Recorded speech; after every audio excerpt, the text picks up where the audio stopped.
but we do have a biscuit cutter if you don't have one. And you know, biscuits are fine for alignment, but the downside to the biscuit is that the biscuit itself is not a natural piece of wood. I don't know how to say it. It's really a compressed composite wood. And so it doesn't have a lot of strength as such. And so to think about it in terms of joinery and holding things together, it's really good for alignment. And you're going to use it in alignment in a number of different fashions. You know, if you got a panel that you're trying to put together, you can mark out where you want to put the biscuits, cut the biscuit in both sides, and put it together. The biscuits are a little forgiving because typically the biscuit cutters make a slit that's a little bit bigger than the biscuit, and so you have the ability to do some movement and realignment as it goes in, but it still holds it pretty much in place. So we've got an old DeWalt biscuit cutter, and I have to be honest about it. I used to have a biscuit cutter, and I moved 10 years ago, and somehow the biscuit cutter went to restore. I don't know how to happen. I just didn't find that I was using it there very much. I had been started to work at the wood shop out at St. John's, volunteering, and they never used biscuits.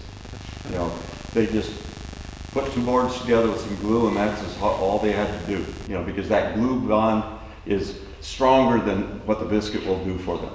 And out there they've got lots of nice planing devices so that they can make them over thick and then plane them down to final thickness. And so it really works out nicely that way. And that's kind of what I've done since then, is I just glue the two boards together, and I've had no problems. But you know, I'm not into big pieces of furniture either. So, but we have a biscuit cutter if you want. If you don't have a biscuit cutter and want to play with one, it's up here tonight. One of the things I have used the biscuit cutter for is for alignment of more miter joints, because you can put a biscuit in here and you can get that alignment pretty nice. It'll, you know, it's something like another set of hands to hold things together while it dries. The second thing that I want to talk about is the domino cutter. And the domino cutter is really nothing more than floating tenon. Yeah, I wanted to come up with a better name for it, but basically it's a loose tenon, so that in the board you make yourself a mortise on both pieces, and then so you got your mortise for the two boards, and then you have a loose tenon, in that the tenon is not structurally part of one of the pieces, but instead you have two tenons or a tenon or whatever it takes, and then you put the two pieces together. And so it's a mortise and tenon joint. It's just a little different concept in that the tenon isn't physically made on one of the pieces. The thing I like about it is that you can now cut your pieces to size. You don't have to remember to cut it. How deep is the tenon going to be? You know, that extra 3/4 of an inch or whatever it is, in that you can cut it to size and fit it together. The the biscuit cutter also has a multiple setting on the size the mortise it'll cut. If you have it at the smallest setting, the tenon just fits in nice and tight. Well, the tightest fit you can get. And you can extend that width a little bit, and so that I lost my pieces. In this case, I put it tight on this board, and I made it a little looser on this board, and it gives you a chance to put it together and then make some readjustments if you need to. You know, so that to me is one of the real advantages of the mortise and tenon With the domino. with the domino. Yeah. The dominoes come in a variety of sizes.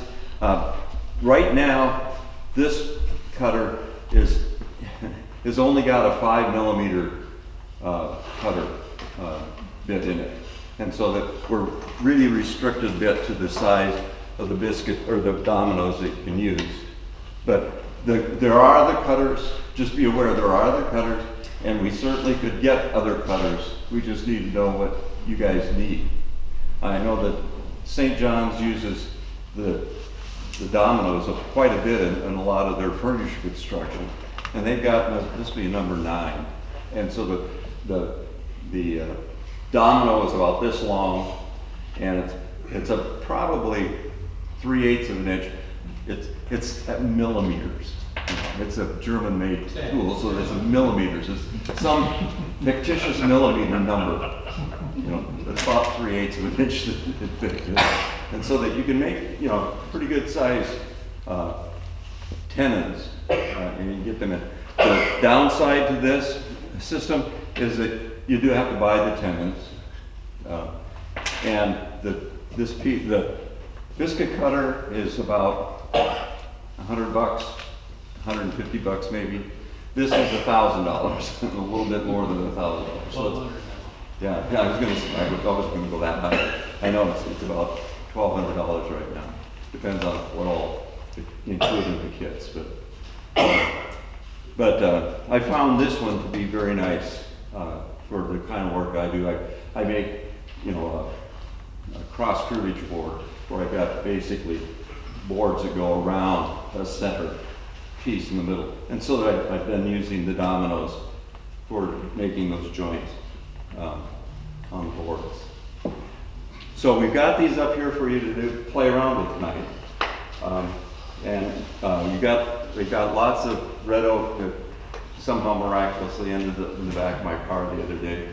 And so you can make as many holes as you want to. Just be aware that we've only got the number 5mm bit. And with that, I'm going to turn it over to Rollie. Again, it's a suggestion. Using biscuits, a lot of people spend time filling the little cutouts for the biscuits with glue when they laminate. I never glue my biscuits in. I glue the edges of the board just like I would normally do with lamination, and right before I put it all together, I slip the biscuits into the glue joints. They're going to get a little bit of glue, but that's all they need, because you're not looking at them for strength, you're looking at them just for alignment. And it makes your laminations, your glue-ups go much, much faster when you're not concerned about getting glue down in those grooves. And also it can be a double-edged sword if you do glue the biscuits in. There's a lot of glue trapped in there, and that glue will swell the wood a little bit. And if you surface those boards soon after you have glued them up, the glue will dry and will shrink down, and there's a possibility of having real shallow divots for every one of those biscuits are. So my general rule of thumb is I don't glue biscuits at all. And one other thing, one place they are good structurally is if you're putting shelves in and you use them to locate the shelf inside of the cabinet, they work fine there because it's just simply shear screw. And there's no motion or anything, so you can use biscuits